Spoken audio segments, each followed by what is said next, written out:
Dry eye disease is a serious disease. It affects many people and it needs serious attention.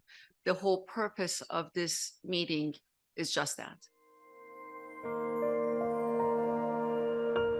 Even our kids are in front of screens for multiple hours a day. I have 10-year-olds in my practice who are suffering from dry eyes.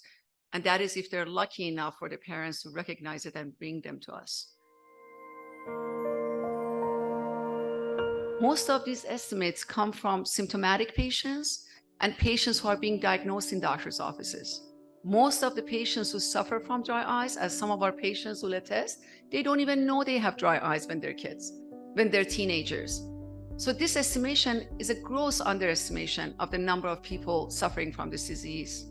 About 1 out of each 2 patients who walk into our offices have been estimated to suffer from dry eyes. This disease has become the most prevalent disease in the field of eye care.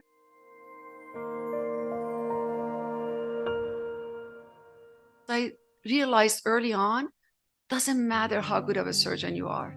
If the ocular surface is not healthy, your work is not going to produce the results that it deserves. The vitamin supplementation and things that we do for that way, there are parallels in the ocular surface world that we'll talk about, fixing the skin layer of the eye and protecting it from oxidative stressors and damage. Dry eye disease certainly is impactful in a negative way in terms of visual acuity, visual quality, and it certainly is the source of contact lens intolerance among many of our patients. Cataract and refractive surgical outcomes can be adversely impacted as well, and it does have a significant impact on work productivity. The ocular surface is a key component for surgical success.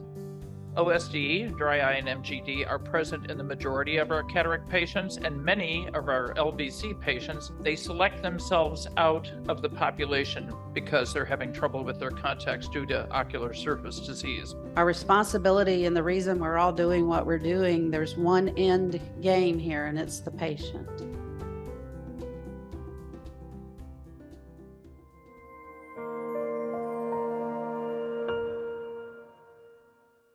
I knew I needed help. I didn't know where to get that help. I didn't have anybody in my ophthalmology field who could tell me what was going on with me.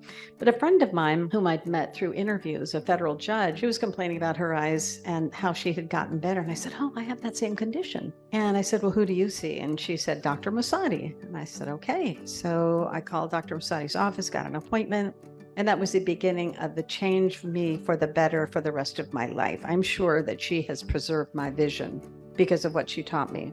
My pain is not bad in the morning. So that's when I try to spend as much time as I can with my kids because I'm not cranky or trying to distract myself. As the day wears on, my pain becomes increasingly unbearable. By nighttime, I'm often in 6 out of 10 pain, unless I'm icing my eyes, have eye gel in them, or am asleep. That means I'm often short of patience with my kids at bedtime, which kids of the ages of 3 and 6 can sometimes cause a lack of patience regardless of your health status.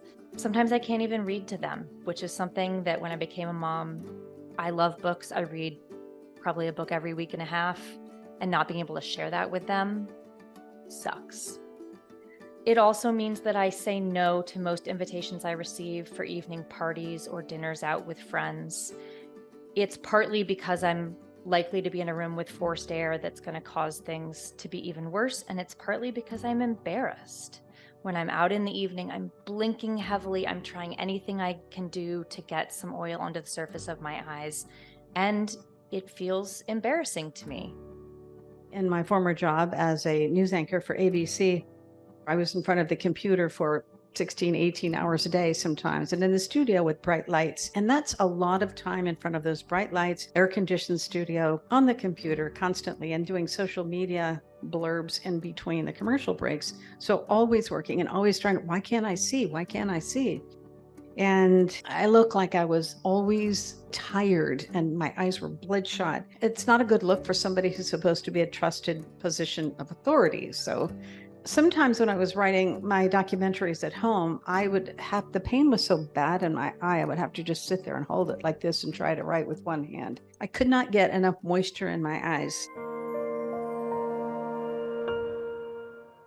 Please help us bring more public awareness to this disease. A disease that's chronic and silent, and if untreated and undiagnosed, becomes debilitating to patients. And also, I'm hoping that you will also help share the message that we really need to treat this like a disease to save people's sight.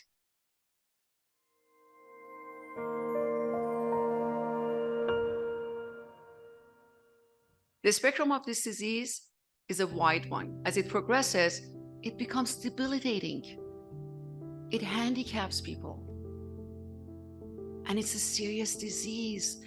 When it goes undiagnosed and untreated, it affects them for the rest of their lives.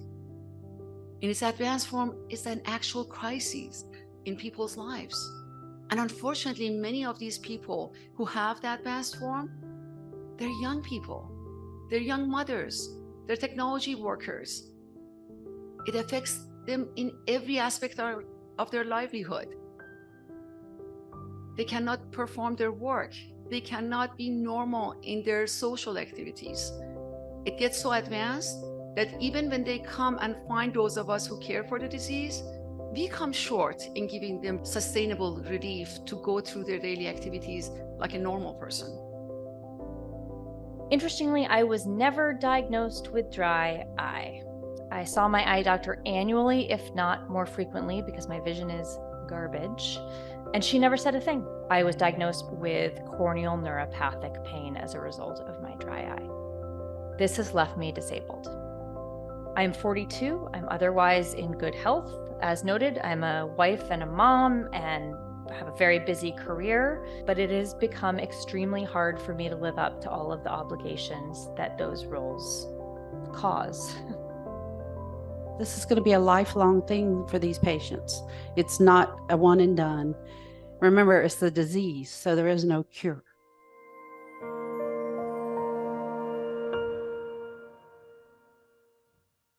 My main point here is that we are better together.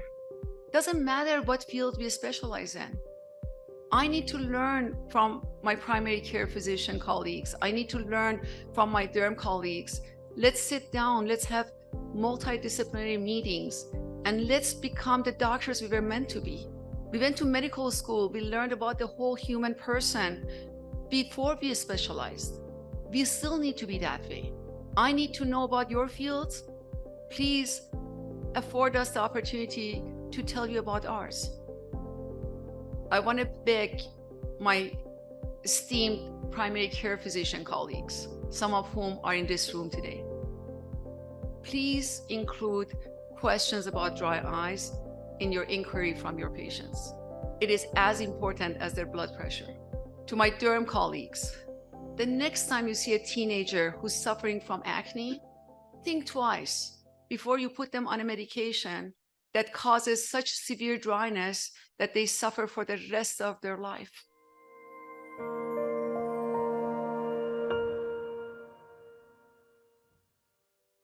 Let's review some facts.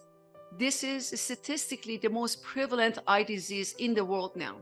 All our colleagues in other subspecialties, cornea, retina, glaucoma, oculoplastics, neuro-ophthalmology, pediatric ophthalmology, all of their good work doesn't realize the potential they're working so hard for if the ocular surface is not healthy. This is a disease they all need to be concerned about. So my request to the board is simply this. Isn't it time for this field to become its own subspecialty?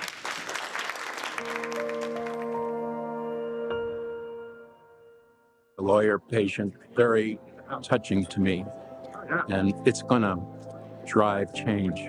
That speech alone will drive change in the way I do things from now on. This is just a fantastic way to deliver a message of the undertreated and underserved population of dry eye patients in our practices. I really felt it was very cohesive to have optometrists and ophthalmologists here to talk about such a meaningful and frankly very prevalent condition like dry eye disease. And I hope to attend many more of these types of discussions that open your mind to so many new options for our patients in the future. So I learned how antiquated my approach is. I'm graduated 33 years ago, and I just, I'm pretty blown away by the technology.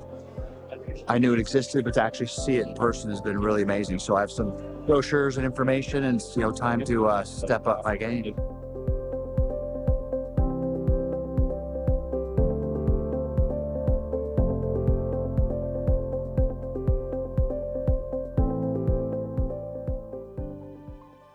Without a clear window, you cannot see the beautiful view.